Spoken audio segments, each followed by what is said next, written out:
ஆண்டவரும் வறுமை இரட்சகருமாகிய இயேசு கிறிஸ்துவின் நாமத்தில் உங்கள் யாவரையும் வாழ்த்தி வரவேற்கிறேன். எனக்கு அருமையான தேவனுடைய அன்பு பிள்ளைகளே, இது புத்தாண்டின் முதல் புதன்கிழமை. ஆகவே இந்த முதல் கூடுகையிலே உங்களுக்கு என்னுடைய புத்தாண்டு வாழ்த்துக்களை தெரிவித்துக் கொள்கிறேன். இன்றைக்கு நாம் கட்டளைகளுக்கு கீழ்ப்படுகிறவர்களுக்கே கர்த்தரின் ஆசீர்வாதம் என்ற தலைப்பிலே சத்தியத்தை கற்றுக்கொள்ளப் போகிறோம். இந்த புத்தாண்டு முதல் வாரத்திலே அநேக இடங்களிலே வாக்குத்தத்த ஊழியர்கள் அநேக வாக்குத்தத்தங்களை ஜனங்களுக்கு வாரி வழங்கியிருக்கிறார்கள். இந்த புத்தாண்டு தீர்க்கதரிசிகள் அநேக தீர்க்க தரிசனங்களை சொல்லிக் கொண்டே இருக்கிறார்கள்.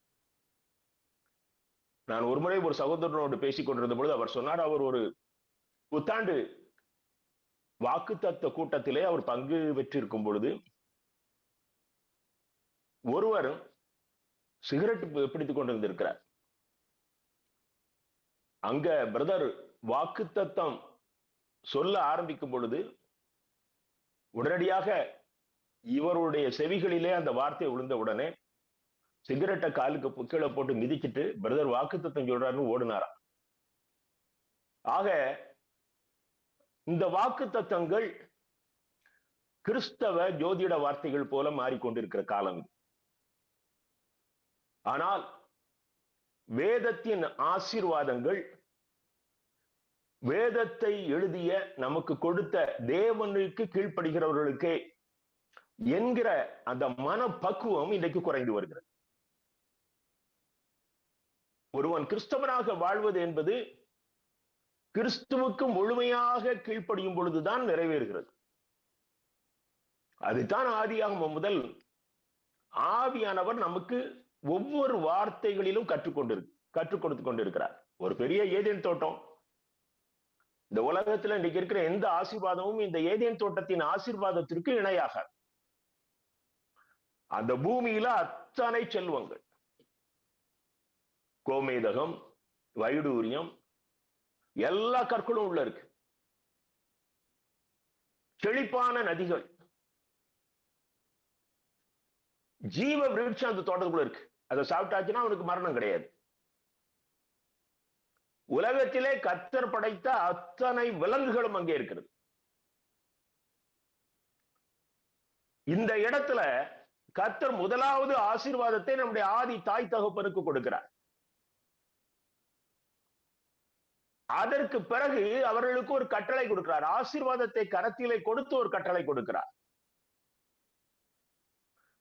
அந்த கட்டளையை மீறிய பொழுது அந்த மிகப்பெரிய ஆசீர்வாதத்தை நம்முடைய ஆதி தாய் தகப்பன் இழந்து போனார். ஆசீர்வாதத்தை மாத்திரம் இழந்து போகவில்லை, அவர்கள் ஒவ்வொருவரும் தனித்தனியாக சாபத்தை பெற்றுக் கொண்டார்கள். ஆதாமுக்கு தனி சாபம், ஏவாளுக்கு தனி சாபம், இந்த இடத்திலே தந்திரமாக வேலை செய்த சாத்தானுக்கும் சாபம். அப்படியானால் இந்த வேதத்தின் ஆசீர்வாதங்களை நாம் பெற்றுக்கொள்ள வேண்டுமானால் அங்கே கீழ்ப்படிதல் மிக முக்கியமானது என்பதை எனது அருமை பிள்ளைகள் உணர்ந்து கொள்ள வேண்டும். இன்றைக்கு இந்த கீழ்ப்படிதல் என்கிற அந்த காரியத்தை முற்றிலுமாக மறைத்துவிட்டு எடுத்த எடுப்புல கர்த்தர் உன்னை ஆசீர்வதிப்பார் என்று போதிக்கும் பொழுது அது மனிதர்களுடைய இருதயத்திலே ஒரு தவறுதலான நம்பிக்கையை, மூட நம்பிக்கையை உருவாக்குகிறது. அவங்க அத சில நேரங்கள் அந்த ஊழியக்காரர்கள் நல்ல வாக்குத்தத்த அட்டைகள் கொடுக்கிறார்கள், வாக்குத்தத்த கேலண்டர்கள் கொடுக்கிறார்கள். இதை வீட்டிலே தொங்க போட்டுக்கொண்டு அதை பார்த்து பார்த்து திருப்தி அடைத்துக் கொண்டிருக்கிறார்கள். அவர்களுக்கும் இயேசுக்கு எந்த சம்மதமும் கிடையாது.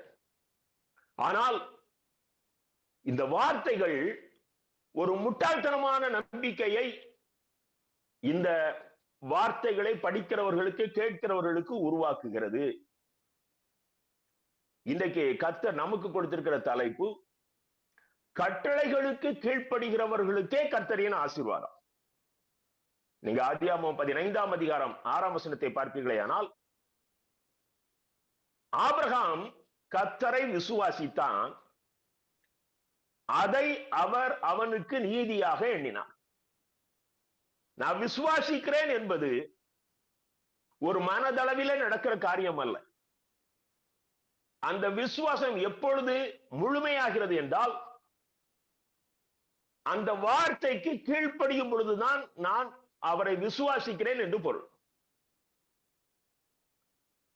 நான் அதை நம்புறேன் அப்படின்னு சொல்லிட்டு அந்த வார்த்தையை தந்த கர்த்தருக்கு நம்பாமல் இருப்போமே, ஆனால் நான் அதை விசுவாசிக்கவில்லை என்று அர்த்தம். நீங்க எபிரேயர் 11ஆம் அதிகாரம் 6ஆம் வசனத்தை பாருங்கள். எபிரேயர் 11:6. விசுவாசம் இல்லாமல் தேவனுக்கு பிரியமாயிருப்பது கூடாத காரியம். தேவனிடத்தில் சேர்கிறவன் அவர் உண்டென்றும் அவர் தம்மை தேடுகிறவர்களுக்கு பலன் அளிக்கிறவர் என்றும் விசுவாசிக்க வேண்டும். அப்போ விசுவாசம் இல்லாமல் நாம் கர்த்தருக்கு பிரியமானவர்களாக இருக்க முடியாது. அவர் உண்டுன்னு விசுவாசிப்பாயானால் அவர் என்ன கட்டளையிட்டு இருக்கிறாரோ அதற்கு நீ கீழ்ப்படிய வேண்டும்.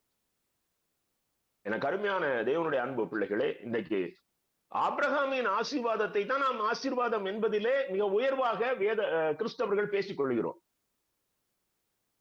ஆனால் அந்த ஆசீர்வாதத்தை சுதந்திரித்துக் கொள்வதற்கு ஆபிரகாம் எத்தகைய கீழ்ப்படிதலிலே முன்னேற வேண்டியது இருந்தது என்பதை இன்றைக்கு நாம் பார்க்க போகிறோம். மிக கடுமையான கீழ்ப்படிதல் ஆபிரகாம் கடந்து வந்த பாதை.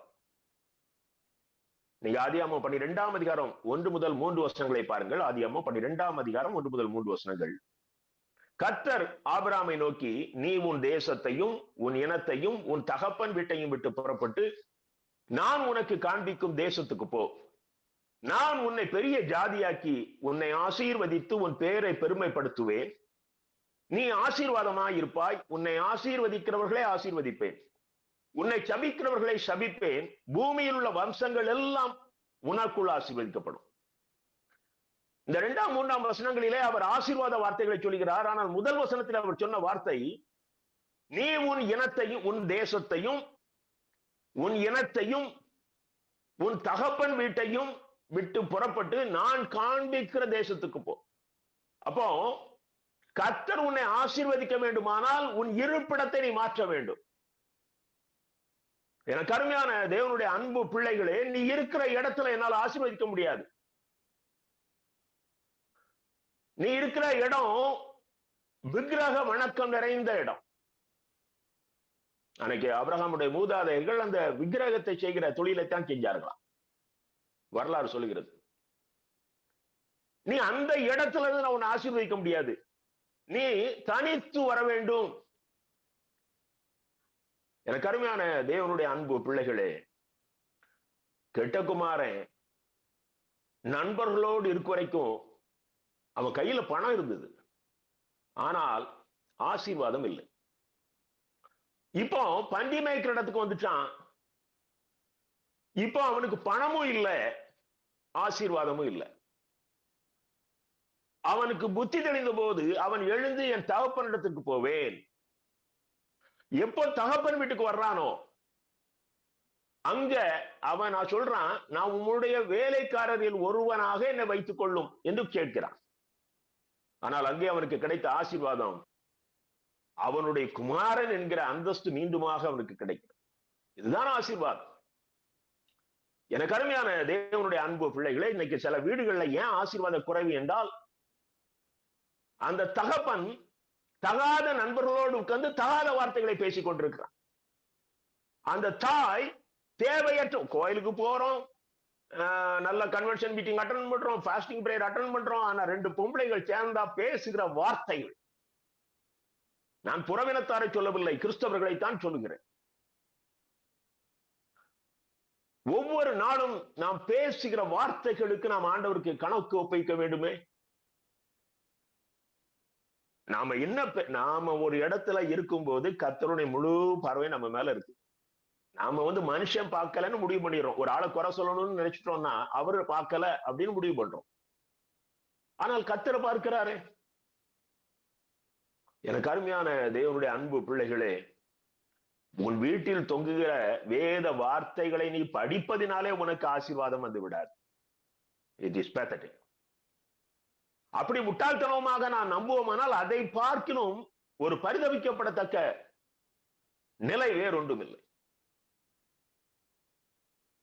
நீ கர்த்தருடைய வார்த்தைகளுக்கு முழுமையாக கீழ்ப்படுகிறவளாக மாறணும். இன்னைக்கு என்னுடைய வாழ்க்கையில நான் இதை இன்னொருத்தட்ட வந்து கோட் பண்ணணும்னு விரும்பல. நான் நண்பர்களோடு உட்கார்ந்து தேவையற்ற வார்த்தைகள் பேசிக் கொண்டிருந்தவன் தான். என்றைக்கு முழுமையாக 100% நான் நண்பர்களோடு உட்கார்ந்து தேவையற்ற வார்த்தைகளை பேசுகிறதை நிறுத்தினேனோ, அதற்கு பிறகு என்னுடைய ஜெபம் என்பது எளிதாக மாறி போனது. நீங்க மணிக்கணக்கா இருந்து போராடி ஜெபிச்சு ஏன் ஒண்ணும் நடக்கல அப்படின்னா, நீ ஆண்டவருக்கும் உனக்கு தொடர்பு இல்லையே. நீ உன் பழைய அந்த அருவருப்பான இடத்துல தானே உட்கார்ந்து கொண்டு இருக்கிறாய். கர்த்தர் என்ன சொல்றார், நீ தனிச்சு வா. அப்போஸ்தலனாகிய பவுல் அவர் இயேசுவை சொந்த இரட்சகராக ஏற்றுக்கொண்ட உடனே அவருக்கு முன் இருந்த அப்போஸ்தலர்களிடம் போகாமல் அரபு தேச பாலைவனத்துல போய் 3 வருஷம் ஆண்டவரோடு தனித்திருந்தார். அவர் கலாத்திய நிருபத்துல எழுதுகிறார், நான் இந்த வார்த்தைகளை ஒரு மனிதனிடமிருந்து பெற்றுக் கொள்ளவில்லை, கர்த்தராகிய இயேசுவிடமிருந்து பெற்றுக்கொண்டேன் என்று எழுதுகிறார். அப்போ உன் இருப்பிடம் மாறும் பொழுது, ஆண்டவரே நான் கீழ்ப்படிஞ்சிட்டேன்ப்பா, நான் இனி இந்த துன்மார்க்கருடைய சகவாசத்தில் இருக்க மாட்டேன். சங்கீதம் 1 சொல்லப்பட்டிருக்கிறது, நீ துன்மார்க்கருடைய ஆலோசனைகள் நடவாமலும் பாவிகளுடைய வழியில் நில்லாமலும் பரியாசக்காரர் உட்காருகிற இடத்துல உட்காராமலும்.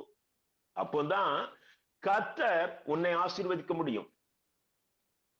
அப்பொழுதுதான் கர்த்தர் உன்னை ஆசீர்வதிக்க முடியும். எனக்கு அருமையான தேவனுடைய அன்பு பிள்ளைகளே, நீங்க யாருமே இல்லாம தனிக்கு உட்காருங்க. வாய்க்கு காவல் வச்சுட்டு அப்படியே உட்காருங்க. உட்கார்ந்து பைபிள் படிங்க. இந்த புது வருஷத்துல அதை ஆரம்பிங்க. வேதத்தை படிக்க ஆரம்பிங்க. ஆண்டவரோடு தனித்து உட்கார ஆரம்பிங்க. உங்களுடைய தேவைகளை நீங்கள் உட்கார்ந்து இருக்கிற இடத்திலே சொன்னாலே கர்த்தர் நிறைவேற்றுவார். நீ உட்கார்ந்து இருக்கிற இடத்துல சாதாரணமா சொன்னா போதும். இந்த புதிய ஆண்டிலே கர்த்தர் உன்னை சகல ஐஸ்வர்யங்களினாலும் ஆசீர்வதிப்பார். உன் தேவைகளை அவர் சந்திப்பார். நீ ஜெபிக்கிறதற்கு 3 மணி நேரம் 4 மணி நேரம் கொடுத்து விட்டு அதுக்கு பிறகு இஷ்டம் போல உலக காரியங்களை குறித்து பேசுகிறவர்களோடு, அரட்டை அடிக்கிறவர்களோடு, அது இன்றைக்கு செல்போன் வந்தாலும் வந்தது, எங்கேயோ இருக்கிறவங்க கிட்ட மணி கணக்கு அந்த செல்போன்ல அருவருப்பான வார்த்தை. எப்படி நீ கர்த்தருடைய ஆசீர்வாதங்களை பெற்றுக்கொள்ள முடியும்? எப்படி உன்னை கர்த்தர் ஆசீர்வதிக்க முடியும்? ஏன் உனக்கு வர வேண்டிய ஆசீர்வாதங்கள் பல வருஷங்களாக தடைபட்டு இருக்கிறதே? என் அன்பு தேவனுடைய பிள்ளைகளே, நீங்க எபிரேயர் 11ஆம் அதிகாரம் 8ஆம் வசனத்தை பாருங்கள். எபிரேயர் 11:8, விசுவாசத்தினாலே ஆபிரகாம் தான் சுதந்திரமாக பெறப்போகிற இடத்துக்கு போகும்படி அழைக்கப்பட்ட போது கீழ்ப்படிந்து தான் போகும் இடம் இன்னதென்று அறியாமல் புறப்பட்டு போனான். இதுதான் கீழ்ப்படிதல். இதுதான் கீழ்ப்படிதல். ஆண்டவர் போ சொல்லிட்டாரு, நான் காண்பிக்கிற இடத்துக்கு போ. அந்த இடம் எப்படிப்பட்ட இடம் என்று அவனுக்கு தெரியாது. இன்னொரு காரியம் என்னவென்றால், அவன் கேட்டது தேவ சத்தம், ஆனால் அதை உறுதிப்படுத்துகிற வேதாகமம் அவன் கையிலே கிடையாது. அன்றைக்கு எழுத்துக்கள் கரங்களிலே கிடையாது, நியாயப்பிரமாணம் கரங்களிலே கிடையாது. ஆனால் அவன் கர்த்தரை அதனால்தான் இன்னைக்கு இந்த ஆபிரகாமின் விசுவாசம் என்பது நீங்க வெளிப்படுத்தின விசேஷம் வரைக்கும் பார்க்கலாம். இயேசு கிறிஸ்து அநேக இடங்களிலே இந்த ஆபிரகாம் என்கிற வார்த்தையை உபயோகப்படுத்துகிறார். அவன் காணாததை நம்பினான். இன்றைக்கு நம்ம கையில வேத புத்தகம் இருக்குது. தேவாதி தேவன் எப்படி செயல்பட்டார் என்பது நமக்கு தெரியும். பரிசுத்த ஆவியானவர் எப்படி கிரியை செய்கிறார் என்பது நமக்கு தெரியும். இயேசு கிறிஸ்துவனுடைய அத்தனை குணாதிசயங்களும், அவருடைய அத்தனை அற்புதங்களும், அத்தனை ஊழியங்களும் நமக்கு நன்கு தெரியும். ஆனா கீழ்ப்படுதல் இல்லையே. எனக்கு அருமையான தேவனுடைய அன்பு பிள்ளைகளே, இன்னைக்கு திருச்சபைகளுக்குள் குடிகாரர்களும் விபச்சாரர்களும் வேசித்தனம் பண்ணுகிறவர்களும் மிகுந்து போய்விட்டார்கள். கீழ்ப்படிதல் என்பது அறவே கிடையாது. இந்த கீழ்ப்படிதல் இருக்குமே ஆனால் கர்த்தருக்கும் பயப்படுகிற பயம் நமக்குள்ள வந்திருக்கும். நீ கர்த்தருக்கு பயப்படுவாய், ஆனால் நீ வேறு எதற்கும் பயப்பட தேவையில்லை. என் அன்பு தேவனுடைய பிள்ளைகளே, கர்த்தருக்கு கீழ்ப்படிதல் மிக மிக அவசியம். நீங்க அந்த சங்கீதம் 1:3 வசனத்தை பாருங்க. அவன் நீர்க்கால்களின் ஓரமாய் நடப்பட்டு தன் காலத்தில் தன் கனியை தந்து இலை உதிராதிருக்கிற மரத்தை போல் இருப்பான். அவன் செய்வதெல்லாம் வாய்க்கும். யார் செய்வதெல்லாம் வாய்க்கும்? பரியாசக்காரர் உட்காருகிற இடத்திலே உட்காராமல் கர்த்தர் காட்டுகிற வழியாகிய கர்த்தருடைய வேதத்திலே பிரியமாய் இருக்கிற மனுஷன் பாக்கியவான். அதுக்கு பிறகு சொல்றாரு சங்கீதக்காரன், அவன் நீர்க்கால்களின் ஓரமாய் நடப்பட்டு ஒரு செழிப்புள்ள வாழ்க்கையை கர்த்தர் அவனுக்கு கொடுப்பார். ஆண்டவர் எந்த மனுஷனும் கெட்டு போவது அவருடைய சித்தம் அல்ல. கர்த்தர் தருகிற ஆசீர்வாதம் என்பது உலகம் தரக்கூடாத சமாதானமும் அழியாத மகிழ்ச்சியும். இப்ப வீட்டுல ஒரு நன்மையான காரியம் நடக்கும், வீட்டுல எல்லாரும் சந்தோஷமா இருப்பாங்க. It may be 3 hours or 3 days. ஆனால் கர்த்தர் தருகிற மகிழ்ச்சி உன் குடும்பத்துல பெர்மனண்டா இருக்கும். அது நிரந்தரமான ஒன்று. உன் வீட்டுக்குள்ளே ஒரு மிகப்பெரிய செழிப்பு இருக்கும். இந்த கிறிஸ்துமஸ் மாதங்களிலே நான் ஒரு பென்ஷன் வாங்குறேன், அவ்வளவுதான்.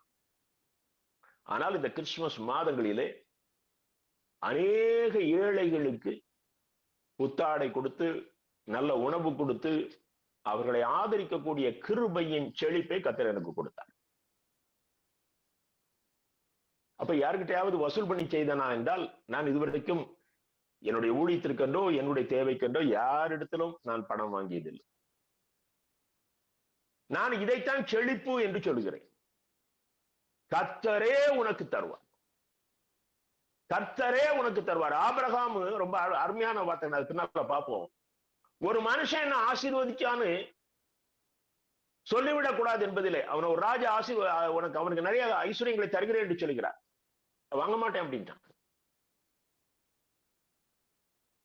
அது வேண்டாம் என்று சொல்லிவிட்டான். என்றால் நீங்க நல்லா கவனிச்சுக்கிடுங்க, யாராவது கொண்டு உங்களுக்கு பொருட்களை தரும் பொழுது இது கர்த்தர் கொடுத்தார் என்று ஏமாந்து போகாதிருக்கு. நீங்க ரொம்ப ஆண்டவர்ட்ட கேட்கணும். நீங்க தாங்கன்னு கேளுங்க, அவர் ஆசீர்வதிப்பார். உன் பிள்ளைகளுக்கு நல்ல வேலைகளை கொடுப்பார். உன் பிள்ளைகளுடைய உழைப்பு மற்றவர்கள் சம்பாதிக்கிறதை விட அதிக சம்பாத்தியத்தை உன் வீட்டுக்குள் கொண்டு வரும். உன் தொழிலிலே மிகப்பெரிய ஆசீர்வாதத்தை கர்த்தர் கொடுப்பார். உன்னுடைய வருமானத்திலே வீண் செலவுகள், மருத்துவ செலவுகள், தேவையற்ற செலவுகள் வராதபடி பூரணமாக நீ அனுபவிப்பதற்கு ஆசீர்வாதமாக இருக்கும்படி கர்த்தர் செய்வார். என்றைக்கும் கர்த்தர் ஒரு மனிதனை சார்ந்து இன்னொரு மனிதனை ஒப்படைப்பதே இல்லை. என் அன்பு தேவனுடைய பிள்ளைகளே, நீ கர்த்தருடைய ஆசீர்வாதத்தை பெற வேண்டுமானால் முதலாவதாக நீ இருக்கிற இடம் மாற வேண்டும். அதுதான் மனம் திரும்புதல். அதுதான் மனம் திரும்புதல். என் அன்பு தேவனுடைய பிள்ளைகளே, பாவத்திலேயே இருந்து கொண்டு என்னை கர்த்தர் ஆசீர்வதிப்பார் என்று நம்புகிற எண்ணத்தை இன்றைக்கு பிசாசு தற்கால கள்ள ஊழியர்கள் மூலம் அவனுடைய இருதயத்துக்குள் உருவாக்கி கொண்டிருக்கிறான். நான் பாவத்தில் இருந்தாலும் என்னை கர்த்தர் ஆசீர்வதிப்பார் என்று சொல்லும். அது பிசாசினுடைய மகா பெரிய தந்திரம். வசனம் சொல்லுது, கர்த்தர் அவருடைய ஆசீர்வாதத்தோட வேதனையை கூட்ட மாட்டார். அதான் அவர் சொல்றாரு, ரொம்ப அழகா சொல்றாரு, நான் உலகம் தரக்கூடாத சமாதானத்தை தரும். எனக்கு அருமையான தேவனுடைய அன்பு பிள்ளைகளே, நீ இருக்கிற இடத்தை மாற்றும் பொழுது கர்த்தருடைய மகிமையின் ஆசீர்வாதம் உன்னுடைய வீட்டுக்குள்ளே இறங்கி வருகிறது. கர்த்தருடைய மகிமையின் ஆசீர்வாதம் உன்னுடைய வீட்டுக்குள்ளே இறங்கி வருகிறது. நம்ம சர்ச்சுக்குள்ள கூட நம்முடைய வார்த்தைகளுக்கு நாம கணக்கு ஒப்புக்கணும்.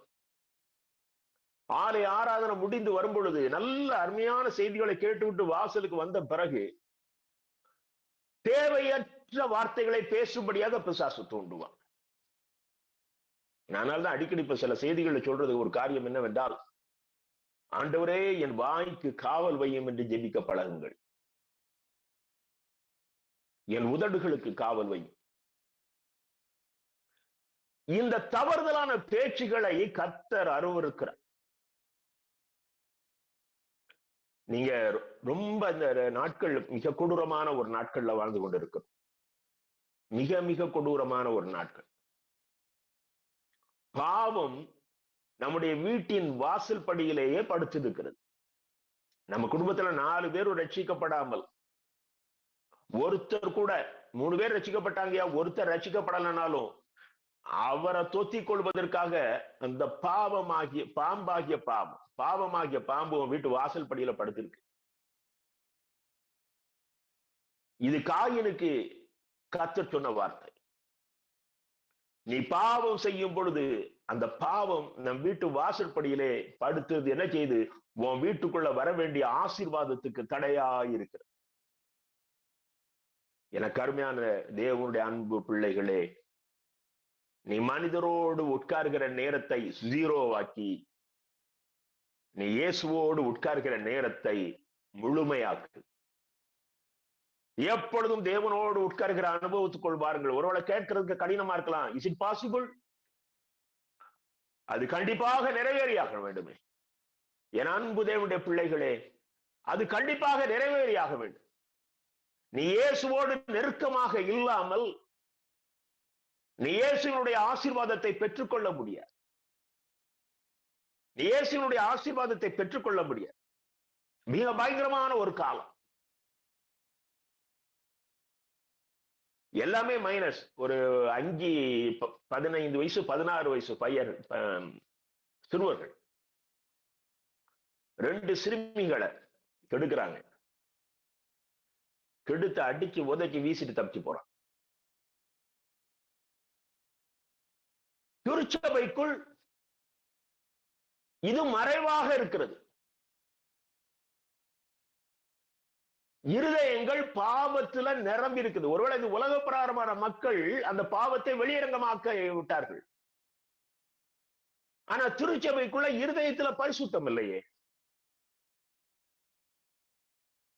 எனக்கு அருமையான தேவனுடைய அன்பு பிள்ளைகளே, நான் சர்ச்சுக்குள்ள இருக்கிறேன், ஆனா நான் அருவருப்புக்குள்ள இருக்கிறேன். ஏன்னா இருதயத்துக்குள்ள அவ்வளவு அருவருப்பு இருக்குது. நல்ல சிந்தனை இல்லையே. அவ்வப்போது அருவருப்பான விபச்சார வேசித்தன சிந்தனைகள் வருகிறது. அவ்வப்போது பிற மனிதனை கெடுக்கிற சிந்தனைகள் வருகிறது. ஆனா நான் இருந்தது சர்ச்சுக்குள்ள 2 hours. அதுதான் ஆபிரகாம் ஏற்கனவே இருந்த அந்த விக்கிரகாராதனை நிறைந்த பூமிக்கு சமமாய் இருக்கிறது. அந்த இடத்துல இருந்தா கர்த்தர் எழும்பி வா, உன்னை ஆசீர்வதிப்பேனார்.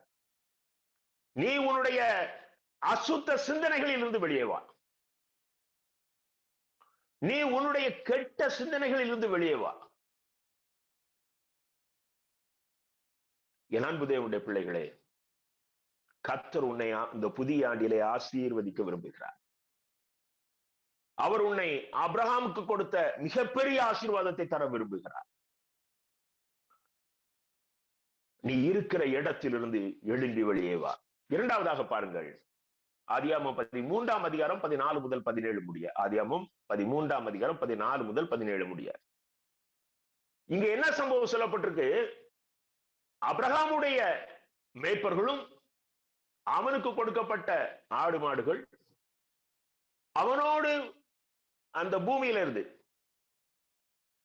ஆபிரகாமுடைய ஊரிலிருந்து அவனை பின்பற்றி வந்த அவனுடைய சகோதரன் மகனாகிய லோத்துவினுடைய மேய்ப்பர்கள் ஆடுகள் இது எல்லாமே பலத்து போச்சு. ஆகவே அவர்களுக்குள்ள வாக்குவாதம் உண்டாகியது. ஆகவே நாம் 2 பேரும் பிரிந்து செல்வோம் என்று திட்டமிடுகிறார். அப்ப ஆபிரகாம் என்ன சொல்றாரு? நீ உனக்கு பிடித்த இடத்தை தெரிந்து கொள். அப்ப லோத்து ஏறிட்டு பார்க்கிறாரு.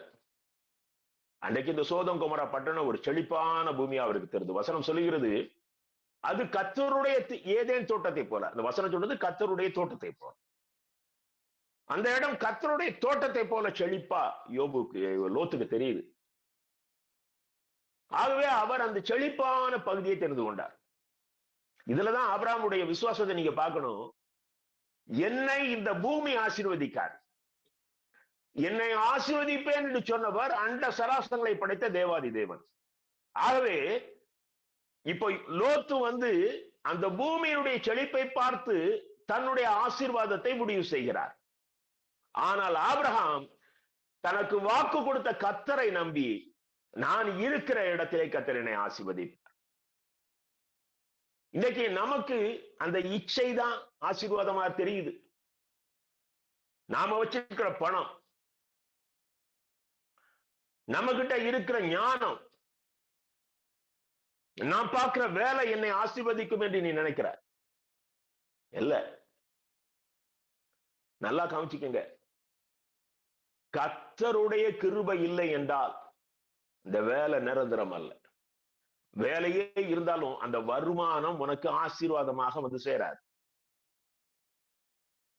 உன் தொழில் உனக்கு நிரந்தரமாய் இருக்காது, அல்லது தொழிலிலே இருந்து வருகிற பணம் உனக்கு ஆசீர்வாதமாய் இருக்காது. நீ சேர்த்து வைத்தவைகள் உனக்கு ஆசீர்வாதமாய் இருக்காது. ஆனால் ஒன்றுமே இல்லை என்றாலும் அந்த கர்த்தர் உன்னோடு இருப்பாரே, ஆனால் அது உனக்கு ஆசீர்வாதம். இதை நம்பிதாங்க நம்ம மிஷனரிகள் வட இந்தியா போயிருக்கிறாங்க. இந்த வாக்கு தத்துவத்தை நம்பிதான் மிஷனரிகள் கர்த்தர் காட்டிய பூமிக்கு சென்றிருக்கிறார்கள். ஆனா நாம ஒரு பக்கம் கிறிஸ்தவர்கள் போல, கிறிஸ்துவுக்கு சேவை செய்கிற ஊழியக்காரர்கள் போல தோற்றமளிக்கிறோம். ஆனால் கர்த்தரை நாம் முழுமையாக நம்புவதில்லை. எத்தனை ஊழியக்காரர்கள் இன்றைக்கு காணிக்கை என்று கேட்காத ஒரு ஊழியக்காரன் உண்டா? நீ கர்த்தரை நம்புவா என்றால் அது கேட்காம இருக்க வேண்டியதுதானே. வெகு மாலையிலே ஒரு புத்தகத்தை படித்துக் கொண்டிருந்தேன். வெளிநாட்டை சார்ந்த ஒரு அருமையான போதகர் எழுதியிருக்கிறார், காணிக்கையை கொடுத்து உபதேசிப்பது, காணிக்கையை கரங்களிலே ஏந்தி கேட்பது. வெளிநாட்டுக்கு ஊழியக்காரர்ல இந்தியாவில் தான், வட இந்திய பகுதியிலே ஊழியம் செய்கிறவர். அவர் சொல்றாரு, அத பிச்சை அப்படிங்கிறாரு. ஏன் அதை பத்திரிகையில எழுதாம இருக்கலாமா? எப்படி விசுவாசத்தை, நான் ஆபிரகாமின் விசுவாசத்தை என் முன்னால இருக்கிற கூட்டத்துக்கு நான் கற்றுக் கொடுக்க போகிறேன். முகவரி இல்லாமல் வாழுகிற என்னால சொல்ல முடியுது, கையேந்தாமல் ஆசீர்வாதமா இருக்க முடியும். அப்போ நான் ஒரு ரோல் மாடலா மாற வேண்டுமே, ஊழியக்காரனாக நான் ஒரு ரோல் மாடலாக மாற வேண்டுமே. எனக்கு அருமையான தேவனுடைய அன்பு பிள்ளைகளே, நீங்கள் இந்த ஊழியக்காரர்கள் எல்லாம் பார்த்து அந்த வார்த்தைகளை கேட்டீங்கன்னா இயேசு விட்டுருவீங்க. நீங்க உங்க கையில இருக்கிற வேத புத்தகத்தை திறந்து வச்சுட்டு உட்காருங்க. அதுவும் இந்த புதிய ஏற்பாடு பகுதியை அதிகமா படியுங்க. அதுதான் கிருபையின் காலத்தை குறித்த சரியான கல்வியை, வேத கல்வியை நமக்கு கொடுக்கிறது. இயேசு கிறிஸ்து நமக்கு கற்றுக் கொடுத்திருக்கிற ஜெபத்துல அன்றன்றுள்ள ஆகாரத்தை அன்றென்று எங்களுக்கு தாரும் தான் கற்றுக் கொடுத்திருக்கிறார். தலைமுறைக்கு சேர்த்து வைக்கிறத நம்ம ஜெபத்துல கேட்பதற்கு கர்த்தர் கற்றுக் கொடுக்கவில்லை. ஆனால் இன்றைக்கு இருக்கிற ஊழியக்காரர்கள், அவர்கள் தலைமுறை பல தலைமுறைகளுக்கு சேர்த்துட்டாங்க. அதை பார்க்கும்போது நீங்க இந்த வேதத்தை விட்டு வெளிவிலகி விடுவீங்க. ஆனால் அன்றன்றுள்ள ஆகாரத்தை தருகிற கர்த்தர் ஒரு நாளும் உன்னையும் உன் சந்ததியையும் பிச்சை எடுக்கும்படியாக கரங்களை ஏந்த அனுமதிக்க மாட்டார். எனக்கு அருமையான தேவனுடைய அன்பு பிள்ளைகளே, இங்க நான் பார்க்கிறோம், ஆபிரகாம் கர்த்தர் காட்டின இடத்துலதான் நிற்பேன். என் முன்னால தெரிகிற இடம் எவ்வளவு செழிப்பா இருந்தாலும் நான் அங்க போக மாட்டேன். நீங்க அந்த வசனத்தை பாருங்க, 14ஆம் வசனம், ஆதியாகமம் 13ஆம் அதிகாரம் 14ஆம் வசனம். லோத்து ஆபிரகாமை விட்டு பிரிந்த பின்பு அவன் பிரிஞ்சு போறான். ஆபிரகாம் அந்த இடத்துல நிக்கிறான்.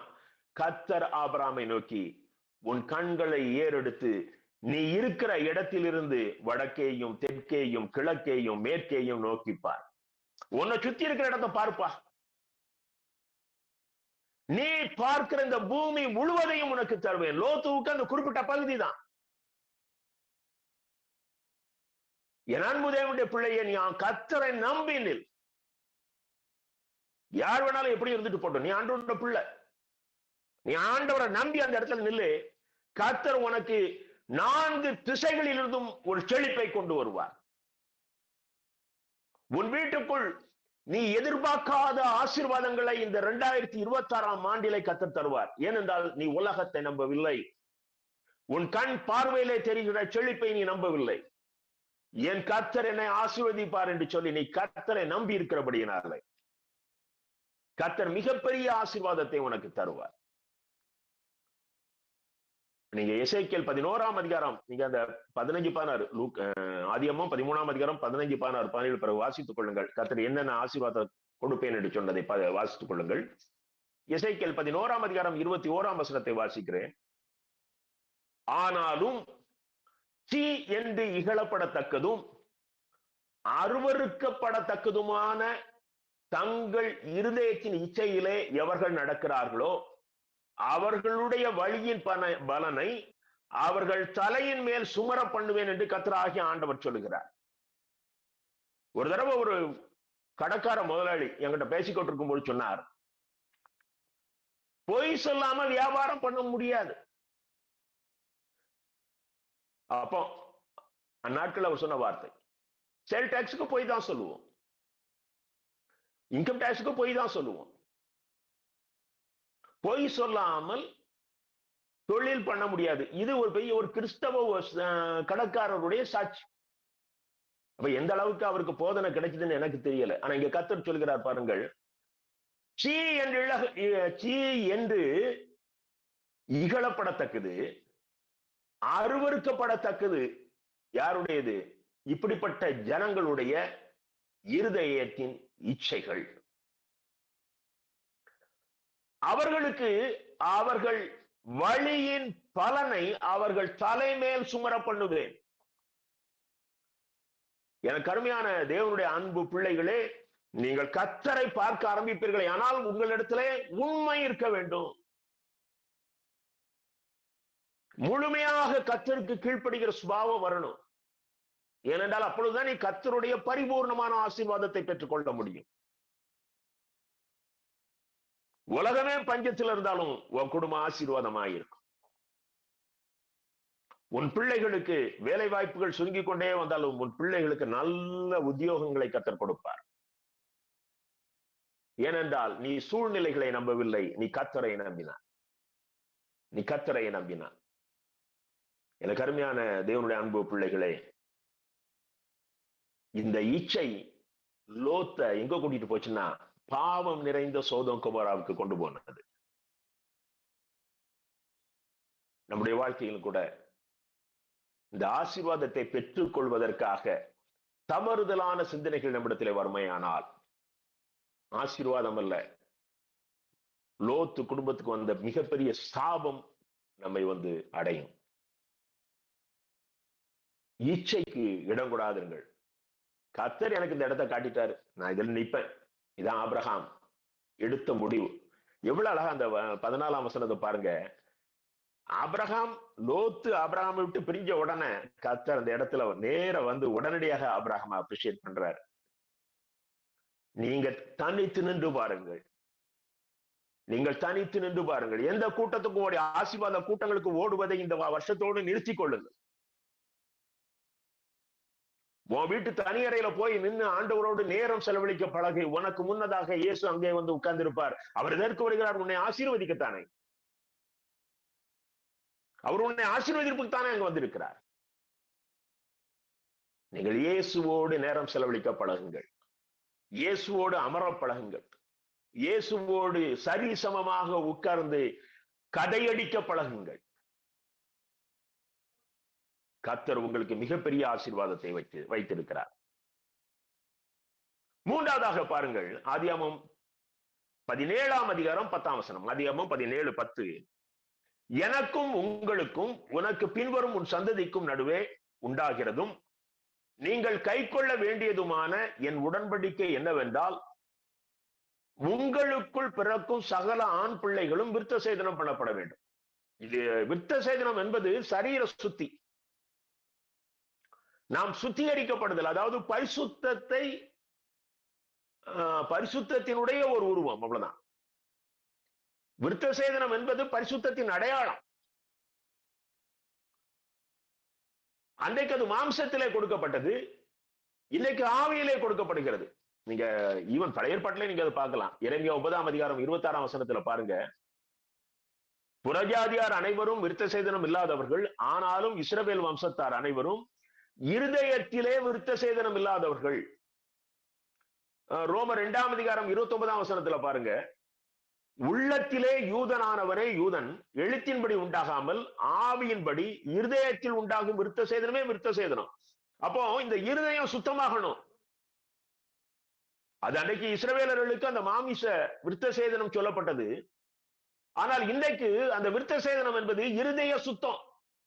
நம்ம இருதயம் ரொம்ப சுத்தமா இருக்கணுங்க. இருதயத்தில் சுத்தம் உள்ளவர்கள் பாக்கியவான்கள், அவர்கள் தேவனை தரிசிப்பார்கள். ஒரு முழுமையான பரிசுத்த இருதயத்தில் இருக்கணும். நீங்க அதுக்கு பிறகு அவனுக்கு கொடுக்கிற வாக்கு தத்தங்களை பாருங்கள். ஆதியாகமம் 17ஆம் அதிகாரம் 2ஆம் வசனத்தில் அவர் சொல்றாரு, நான் உனக்கும் எனக்கும் நடுவாக என் உடன்படிக்கையை ஏற்படுத்தி உன்னை மிகவும் திரளாய் பெருக பண்ணுவேன். 4ஆம் வசனம், நான் உன்னோட பண்ணுகிற என் உடன்படிக்கை என்னவென்றால், நீ திரளான ஜாதிகளுக்கு தகப்பனாவாய். 6ஆம் வசனம், உன்னை மிகவும் அதிகமாய் பலுக பண்ணி உன்னிலே ஜாதிகளை உண்டாக்குவேன், உன்னிடத்திலிருந்து ராஜாக்கள் தோன்றுவார்கள். நீ பரிசுத்தமாகும் போது நான் இத்தனை ஆசீர்வாதங்களையும் உனக்கு தருவேன். அபிரகாம் கீழ்ப்படிஞ்சாரு, அந்த விருத்த சேதனத்துக்கு கீழ்ப்படிஞ்சாரு. அவர் விருத்த சேதனம் பண்ணாரு. அவருடைய உதவியாள் மூலம் பிறந்த அந்த குழந்தைக்கு விருத்த சேதனம் பண்ணார். இஸ்மவேலுக்கு விருத்த சேதனம் பண்ணினார். ஈசாக்குக்கு விருத்த சேதனம் பண்ணினார். எனக்கு அருமையான தேவனுடைய அன்பு பிள்ளைகளே, நாம் பரிசுத்தமாக வேண்டும். நீ கர்த்தருடைய ஆசீர்வாதத்தை பெற்றுக்கொள்ள வேண்டுமானால் முதலாவதாக நீ உன்னை பரிசுத்தம் பண்ணு. பரிசுத்தம் இல்லாம நாம் கர்த்தரிடமிருந்து ஆசீர்வாதத்தை பெற முடியாது. எங்க உங்களை ஆசீர்வதிக்கணும்னா உங்களுக்குள்ள அவர் வரணுமே. நான் கதவை தட்டுகிறேன், ஒருவன் என் சத்தத்தை கேட்டு அவன் கதவை திறந்தால் நான் அவனோடு போஜனம் பண்ணுவேன்னா நமக்குள்ள வந்து உட்கார்வேங்கிறாரு. அப்படியானால் நாம் நம்முடைய இருதயத்தை பரிசுத்தம் பண்ணணும். உங்க இருதயத்தை கழுவி சுத்திகரிப்பது 2 காரியங்கள். ஒன்று வார்த்தை, மற்றொன்று ஆவியானவர். இந்த ஆவியானவர் உனக்குள்ள வரும் பொழுது அவர் வார்த்தைகளை கொண்டு உன்னை சுத்திகரிக்கிறார். அபிஷேகம்ங்கிறது அதுதான். உனக்குள்ள இந்த ஆவியானவர் உன்னை சுத்திகரித்துக் கொண்டே இருக்கிறார். ஏன் சுத்திகரிக்கிறார்? கர்த்தருடைய ஆசீர்வாதத்தை நீ பரிபூர்ணமாக அனுபவிப்பதற்காக. கையேந்தி ஐஸ்வர்யவனாகி அவர்கள் மேடையில இருந்து உனக்கு ஆசீர்வாதங்களை சொல்கிறார்களே, அந்த ஆசீர்வாதம் அல்ல, அந்த ஆசீர்வாதம் அல்ல. இது கர்த்தர் உனக்குள்ளேயே இருந்து உனக்கு கொடுக்கிற மிக உன்னதமான ஆசீர்வாதங்கள். உனக்கு என்ன இந்த உலகத்துல ஆசீர்வாதம் அப்படின்னு வெறும் பணம் மட்டும் இல்லைங்க. ஆனா செழிப்பு வீட்டுல இருக்கும், செழிப்பு வீட்டுல இருக்கும், சமாதானம் வீட்டுல இருக்கும், சந்தோஷம் வீட்டுல இருக்கும். உன் பிள்ளைகள் வாழ்ந்து சுகித்திருப்பார்கள். உன் சந்ததி செழிப்பாக இருக்கும். உன் குடும்பத்தை குறித்த கவலை உனக்கு இருக்காது. உன் பிள்ளைகள் உன்னை காட்டிலும் இயேசுவோடு நெருங்கிய தொடர்போடு வாழ்ந்து கொண்டிருப்பார்கள். இந்த மகாபெரிய ஆசீர்வாதம் உன்னுடைய வீட்டுக்குள்ளே வர வேண்டுமானால் உன்னுடைய இருதயம் எப்பொழுதும் விருத்த சேதனம் பண்ணப்பட்டிருக்க வேண்டும். உன் இருதயம் சுத்திகரிக்கப்பட்டிருக்க வேண்டும். 4வதாக பாருங்கள், ஆதியாகமம் 22ஆம் அதிகாரம் 2ஆம் வசனம். ஆதியாகமம் 22:2. அப்பொழுது தேவன் உன் புத்திரனும் உன் ஏகசுதனும் உன் நேச குமாரனாகிய ஈசாக்கை நீ இப்பொழுது அழைத்து கொண்டு மோரியா தேசத்துக்கு போய் அங்கே நான் உனக்கு குறிக்கும் மலைகள் ஒன்றின் மேல் அவனை தகன பலியாக பலியிடு. ஒரு மிக பயங்கரமான ஒரு காரியத்தை கர்த்தர் ஆபிரகாம்கிட்ட கேட்கிறாரு. 100 வயசுல பிறந்த குழந்தை. இப்ப கர்த்தர் சொல்றாரு, ஆபிரகாம் அந்த மகன் மீது எப்படி அன்பு வைத்தான் என்பதை இந்த வார்த்தையிலேயே சொல்லுகிறார். உன் புத்திரன், உனக்கு இருக்கிற ஒரே மகன் ஏகசுதன், உன் நேசகுமாரன், நீ ஒருத்தன் அன்பு செலுத்தி கொண்டிருக்கிறாயே, அந்த நேசகுமாரனை எனக்கு பலி கொடு, எனக்கு பலி கொடு. ஆபிரகாம் கீழ்ப்படிந்தார். ஏனென்றால் அவனுக்கு அவ்வளவு வாக்கு தத்தம். உன் ஜாதிகளுக்கு தகப்பனாக்குவேன், உன் சந்ததியிலிருந்து ராஜாக்கள் வருவார்கள். அவரு கத்திர மாத்திரம் தான் நம்புறாரு. இப்படி நம்ப பழகுங்க, இப்படி நம்ப பழகுங்க. வீட்டுல கட்டுக்கட்டா ரூபாய் வச்சுட்டு ஊழியத்துக்கு, அது மிஷினரி ஊழியத்துக்கு எண்ணி எண்ணி கொடுக்காதீங்க. அது கர்த்தருடைய ஊழியம். உன் வீட்டுக்கு இவ்வளவு வருமானம் கர்த்தர் ஏன் கொடுத்தார் என்றால், நீ அவருடைய ஊழியத்தை அவர் உனக்கு தந்த ஆசீர்வாதத்திலிருந்து சந்திக்கும்படியாகத்தான் கர்த்தர் கொடுத்தார். ரொம்ப விவரமா இருக்கும்னு நினைக்காதீங்க. சந்ததிக்கு எம்டி தான் இருக்கும், சந்ததிக்கு எம்டி தான் இருக்கும். அதுக்கு மேல நான் விரிவா சொல்ல விரும்பல. இங்க பாருங்க, மிக உச்சிதமானதை கர்த்தர் உன்னிடத்திலிருந்து எதிர்பார்க்கிறார். மிக உயர்வானதை கர்த்தர் உன்னிடத்திலிருந்து எதிர்பார்க்கிறார். ஆபிரகாம் கீழ்ப்படிந்தான். நீங்க 22ஆம் அதிகாரம் 11ஆம் வசனத்தை பாருங்கள். ஆதியாகமம் 22:16. நீ உன் புத்திரன் என்றும் உன் ஏக சுதன் என்றும் பாராமல் அவனை ஒப்பு கொடுத்து இந்த காரியத்தை செய்தபடியால் நான் உன்னை ஆசீர்வதிக்கவே ஆசீர்வதித்து உன் சந்ததியை வானத்து நட்சத்திரங்களை போலவும் கடற்கரை மணலை போலவும் பெருகவே பெருக பண்ணுவேன். ஆமா, கவுண்ட்லெஸ், எண்ண முடியாது. இன்னைக்கு உலகத்துக்குள்ள பரவி கிடக்கிறது ஆபிரகாமினுடைய சந்ததி. நீ உச்சிதமானதை கொடுக்கும் பொழுது மிகச் செழிப்பான ஆசீர்வாதம் உன்னுடைய வீட்டுக் கொள்வார். நீ கர்த்தருடைய ஊழியத்தை தாங்குவாய் என்றுதான் கர்த்தர் உனக்கு வருமானத்தை கொடுத்திருக்கிறார். ஏன் அப்போஸ்தலனாகிய பவுல் 2 கொரிந்தியர்ல சொல்றார், 2 கொரிந்தியர் 8ஆம் அதிகாரத்துல சொல்றாரு, மக்கெதோனியா திருச்சபை மக்கள் முதலில் தங்களை தாங்களே கர்த்தருக்கு ஒப்பு கொடுத்து அவர்கள் தங்கள் தரித்திர நிலைமையிலும் தங்கள் தகுதிக்கு மிஞ்சி கொடுத்தார்களாம். எனக்கு அருமையான தேவனுடைய அன்பு பிள்ளைகளே, தன் ஏக சுதன், தன் நேசபுத்திரன் கர்த்தர் கேட்டாரு, நான் கொடுக்கிறேன். நீங்க அந்த அதிகாரம் 18ஆம் வசனத்தை பாருங்க. ஆதியாகமம் 22:18. நீ என் சொல்லுக்கு கீழ்ப்படிந்தபடியினால். என்ன அருமையான வார்த்தை பாருங்க. ஆண்டவர் இதெல்லாம் எதிர்பார்க்கிறாருங்க. அவர் சொல்லி இருக்கிறாரு, ஏன் நம்மளால கீழ்ப்படிய முடியல? நீ என் சொல்லுக்கு கீழ்ப்படிந்தபடியினால் உன் சந்ததிக்குள் பூமியில் உள்ள சகல ஜாதிகளும் ஆசீர்வதிக்கப்படும். ஆமா, யூதர்கள் மாத்திரம் கிடையாது. உன் சந்ததிக்குள் பூமியில் உள்ள சகல இனத்தவரும் ஆசீர்வதிக்கப்படுவார்கள் என்று கர்த்தர் ஆணையிட்டு கொடுத்தார். எனக்கு அருமையான தேவனுடைய அன்பு பிள்ளைகளே, உச்சிதமானதை, மிக உயர்ந்ததை கர்த்தருக்கு கொடுங்கள்.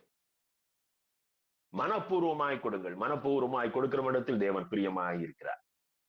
கடைசியாக பாருங்கள், இந்த லோத்து அந்த சோதோம் கோமோரா பட்டணத்தில் வசிச்சிட்டு இருக்கும்போது பூமியின் ராஜாக்கள் ஒரு கூட்டமாக அந்த சோதோம் கோமோரா பட்டணத்தை கைப்பற்றும்படியாக வருகிறார். அப்போ அவங்க லோத்துக்குரியது எல்லாவற்றையும் கொள்ளையடித்து போயிட்டாங்க. இது ஆபிரகாமுக்கு தெரிய வந்த பொழுது அவர் தன்னிடம் இருக்கிற அந்த 300க்கு மேற்பட்ட வேலையாட்களை கூட்டிக் கொண்டு போய் அந்த கொள்ளையடிக்கப்பட்ட பொருள்களை மீட்டு அவர் அந்த லோத்துக்கு வந்து கொடுக்கிறார். அப்போ அப்படி அவர் வரும் பொழுது அவரை எதிர்த்து அங்க யார் வரா அப்படின்னா, உன்னதமான தேவனுடைய ஆசாரியனா இருந்த சாலமீன் ராஜாவாகிய மெல்கிசேதேக்கு எதிர்த்தாப்புல வரார். அவர் வந்து, நீங்க ஆதியாகமம் 14ஆம் அதிகாரம் 19ஆம் வசனத்தை பாருங்கள். அவர் ஆபிரகாமுக்கு அப்பமும் திராட்சரசமும் கொண்டு வந்து அவனை ஆசீர்வதித்து வானத்தையும் பூமியையும் உடையவராகிய உன்னதமான தேவனுடைய ஆசீர்வாதம் ஆபிரகாமுக்கு உண்டாவதாக. இங்கதான் அவருக்கு வந்து கன்ஃபர்மேஷன் கிடைக்குது, அவருடைய ஆசீர்வாதம். அவர் இதுவரைக்கும் கர்த்தரிடத்திலிருந்து பெற்றுக்கொண்ட ஆசீர்வாதத்தை நேருக்கு நேர் ஒரு மனிதன் வந்து சொல்கிறார், கர்த்தருடைய ஆசீர்வாதம் உனக்கு உண்டாவதாக. உனக்கு நன்மை செய்யும்படி திராணி இருக்கும் போது செய்யத்தக்கவர்களுக்கு செய்யாமல் இராது. அவன் பிரிஞ்சு போயிட்டான். ஆனாலும் அவனுக்கு ஒரு ஆபத்து என்று வரும் பொழுது நான் அவனுக்கு உதவி செய்வேன். எனக்கு அருமையான தேவனுடைய அன்பு பிள்ளைகளே, பூமியில ஆவிக்குரிய பிள்ளைகள், பரிசுத்த பிள்ளைகளுக்கு எதிராளியே கிடையாது.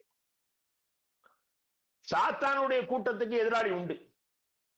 ஆனா நான் ரட்சிக்கப்பட்டிருக்கிறேன் நீ சொல்வாய், ஆனால் நீ இயேசு கிறிஸ்துவனுடைய பிள்ளை, நீ இந்த உலகத்தை படைத்த சர்வ வல்லமை உள்ள தேவனுடைய பிள்ளை. உனக்கு எதிராளி இருக்கக்கூடாது. மனசுல கூட இவரு நமக்கு துரோகம் பண்ணிட்டாரேன்னு நினைக்க கூட. யாருக்கென்றாலும் நன்மை செய்வதிலே நீ முந்திக் கொள்ள வேண்டும். நீங்க ஏசாயா 1:17 பார்க்கிறோம், நன்மை செய்ய படியுங்கள்.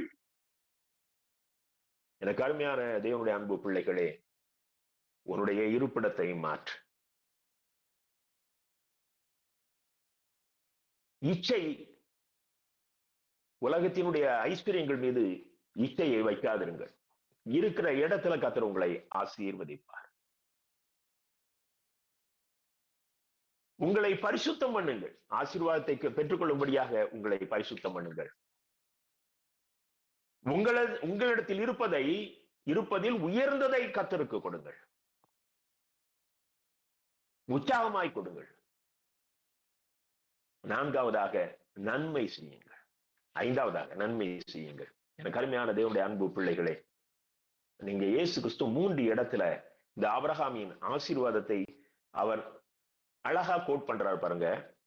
லூக்கா 13:16 அங்க ஆலயத்துக்குள்ள 18 வருஷம் கூனியா இருந்த ஒரு சகோதரி பிசாசினாலே பாதிக்கப்பட்டிருக்கிறார். அவங்க சர்ச்சுக்குள்ள இருக்கிறாங்க. இப்போ இவரை குற்றம் கண்டுபிடிக்க வேண்டும் என்று அழைக்கிற கூட்டம் அங்கு குற்றம் கண்டுபிடிச்சு கொண்டிருக்கிறது. அப்பொழுது இயேசு சொல்வதை பாருங்கள். இதோ சாத்தான் 18 வருஷமாய் கட்டி இருந்த ஆபிரகாமின் குமாரத்தியாக இவளை ஓய்வு நாளிலே இந்த கட்டியில் இருந்து அவிழ்த்து விட வேண்டியது இல்லையா?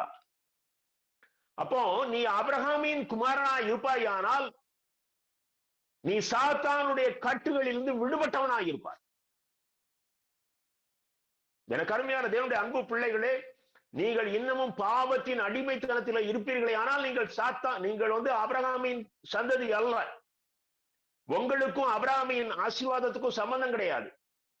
என்றைக்கு நீங்கள் சாத்தானின் அடிமைத்தனத்திலிருந்து, சாத்தானால் கட்டப்பட்ட அந்த கட்டுகளில் இருந்து விடுதலை ஆகிறீர்களோ, அன்றைக்குத்தான் அந்த ஆபிரகாமின் ஆசீர்வாதம் உங்கள் குடும்பத்துக்குள்ள வரும். 2வது ஒரு சொல்வதை பாருங்கள். லூக்கா 16:22 அங்கே லாசரு என்ற அந்த தருத்திரன் மரித்து எங்க போய் அமர்றான்? ஆபிரகாமுடைய மடியில, பரதீசுல ஆபிரகாமுடைய மடியில போய் அமருகிறான். நீங்க லூக்கா 16:22 பாருங்கள். அந்த தரித்திரன் மரித்து தேவதூதரால் ஆபிரகாமுடைய மடியிலே கொண்டு போய் விடப்பட்டான். அந்த தரித்திரனை அவன் மரித்த உடனே அவனை அப்படியே தூதர்கள் கொண்டு போய் பரதீசுல இருக்கிற ஆபிரகாமுடைய மடியில போய் உட்கார்க்கிறாங்க.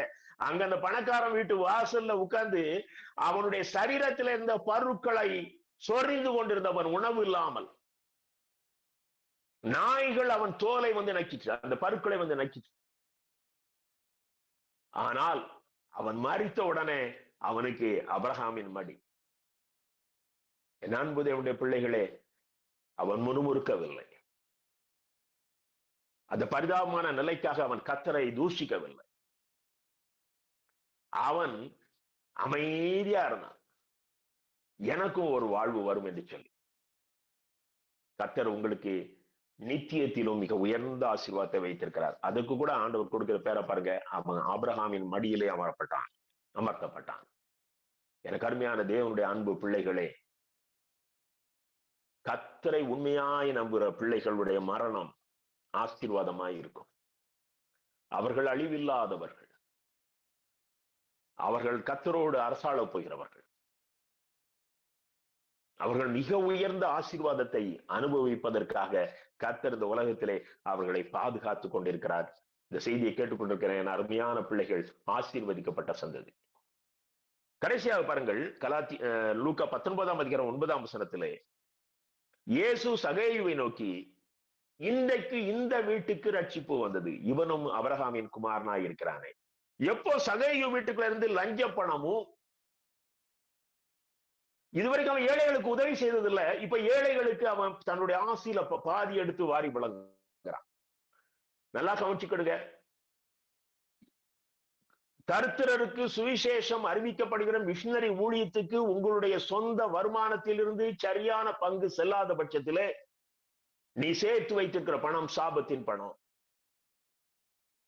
அது வெளியே போய்தான் ஆகணும். அது வெளியே போனாதான் உனக்கு ஆபிரகாமின் ஆசீர்வாதம் உன் வீட்டுக்குள்ள வரும்.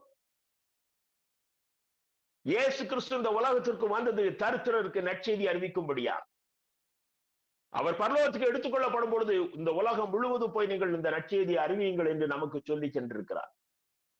உங்களால போக முடியல. ஆனால் தங்கள் வாழ்க்கையை அர்ப்பணித்து விட்டு திரளான மிஷினரிகள் இன்றைக்கு உலகின் பல பகுதியில், குறிப்பாக நம்முடைய தேசத்துல வட இந்திய மாநிலங்களையும் தென்னிந்தியாவில் சில மாநிலங்களையும் அவங்க தரித்திரருக்கு நற்செய்தி அறிவித்துக் கொண்டிருக்கிறார்கள். உன்னுடைய வருமானத்திலே உனக்கு கர்த்தர் கொடுத்த ஐஸ்வர்யத்திலே அதற்கு ஒரு பங்கு உண்டு. அது போகும்பொழுதுதான் கர்த்தர் சொல்லுவார், இவனும் ஆபிரகாமின் குமாரனாய் இருக்கிறேன், உனக்கு ஆபிரகாமின் ஆசீர்வாதம் வேண்டுமானால் அந்த ஏழைகளுக்குரிய பங்கு ஏழைகளுக்கு போய் சேரணும். இரண்டாவதாக மிக முக்கியமானது, நம்ம வீட்டுக்குள்ள லஞ்ச பணம் இருக்கக்கூடாது. கள்ளக்கணக்கு எழுதி சம்பாதித்த பணம் இருக்கக்கூடாது. ஓட்டு போடுறதுக்கு வாங்கின அந்த அருவருப்பான பணம் இருக்கக்கூடாது. அது நீ கிறிஸ்தவ எலெக்ஷனுக்கு ஓட்டு போட்டாலும் சரி, கவர்மெண்ட் எலெக்ஷனுக்கு ஓட்டு போட்டாலும் சரி, அந்த அருவருப்பான பணம் உன் வீட்டுக்குள்ள இருக்கக்கூடாது. அப்படி பணம் வாங்கினவங்க எவ்வளவு பெரிய ஊழியக்காரனா இருந்தாலும் அது சாபம். அது சாபம்.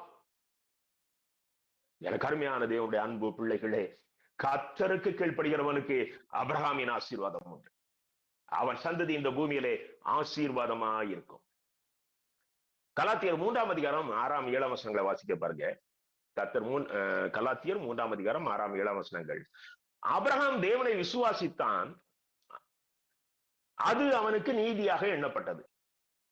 ஆகையால் விசுவாச மார்க்கத்தார்கள் எவர்களோ அவர்களே ஆபிரகாமின் பிள்ளைகள். யார் யாரெல்லாம் நீங்க விசுவாசித்து கர்த்தருடைய வார்த்தைகளை நீங்கள் கீழ்ப்படுகிறீர்களோ, கர்த்தருடைய வார்த்தைகளுக்கு கீழ்ப்படுகிறீர்களோ, அவர்கள் எல்லாரும் ஆபிரகாமின் பிள்ளைகள். 9ஆம் வசனத்தை பாருங்க, கலாத்தியர் 3:9. அந்தபடி விசுவாச மார்க்கத்தார் எல்லாரும் விசுவாசம் உள்ள ஆபிரகாமுடனே ஆசீர்வதிக்கப்படுகிறார்கள். நீ கர்த்தருடைய வார்த்தையை முழுமையாக விசுவாசிப்பாயானால் ஆபிரகாமை கர்த்தர் எப்படி ஆசீர்வதித்தாரோ அப்படியே கர்த்தர் உங்களை ஆசீர்வதிக்கிறார், முழுமையாக ஆசீர்வதிக்கிறார். எனக்கு அருமையான தேவனுடைய அன்பு பிள்ளைகளே, கர்த்தர் உங்களை ஆசீர்வதிக்க விரும்புகிறார். 2026 மாத்திரமல்ல, உன்னுடைய வாழ்க்கை முழுவதையும், உன் பிள்ளைகளின் வாழ்க்கை முழுவதையும், உன் பேர பிள்ளைகளின் வாழ்க்கை முழுவதையும், உன் கொள்ளு பேர பிள்ளைகள் வாழ்க்கை முழுவதையும், கர்த்தருடைய வருகை வரைக்கும் உன் மூலம் வருகிற உன் சந்ததி அனைத்தையும் கர்த்தர் ஆசீர்வதிக்க விரும்புகிறார். நீ கர்த்தருடைய வார்த்தைக்கு கீழ்ப்படி, நீ கர்த்தருடைய வாழ்க்கையை கீழ்ப்படி. கர்த்தர் மிக உயர்ந்த ஆசீர்வாதனாலே உன்னையும் உன் சந்ததியையும் ஆசீர்வதிப்பார். Thank you Jesus. கண்களை மூடி ஜெபிப்போம். அன்பின் ஆண்டவரே, இந்த அருமையான நாளின் மாலை வேளைக்காக நன்றி செலுத்துகிறோம். இந்த வார்த்தைக்கு கீழ்ப்படுகிற இந்த குடும்பங்கள் மீது உடைய விசேஷித்த ஆசீர்வாதம் இறங்குகிறபடினாலே நன்றி சுவாமி. தேவ ஆசீர்வாதம் இந்த அருமையான குடும்பங்களின் மீது இறங்குகிறபடினாலே நன்றி ராஜா. தேவனுடைய மகிமையின் ஆசீர்வாதம் இந்த குடும்பங்கள் மீது ஊற்றப்படுகிறபடினாலே நன்றி சுவாமி. நாங்கள் எல்லாரும் கீழ்ப்படுகிறோம். நீர் எங்கள் இல்லங்களை எல்லாம் உடைய ஆசீர்வாதத்தினாலே, ஆபிரகாமுக்கு கொடுத்த அந்த ஆசீர்வாதத்தினாலே நிரப்புவீரா. தேவனுடைய விசேஷித்த கிருபை ஊற்றப்படட்டும். ஆண்டவரே, குடும்பங்களுக்குள் இருக்கிற சமாதான குறைவுகள், சந்தோஷ குறைவுகள், ஆண்டவரே செழிப்பின்மை, நோய்கள் எல்லாவற்றிலும் எனக்கு விடுதலை தார். அருமையான பிள்ளைகளுக்கு பரிபூர்ணமான ஒரு மகிழ்ச்சியையும், பரிபூர்ணமான ஒரு சந்தோஷத்தையும், பரிபூர்ணமான ஒரு செழிப்பையும் கொடுப்பீராக. இந்த நாளுக்காக நன்றி செலுத்துகிறோம். கர்த்தர் தாமே ஆசீர்வதியும். இயேசு கிறிஸ்துவின் மூலம் வேண்டிக் கொள்கிறோம் பிதாவே, ஆமென்.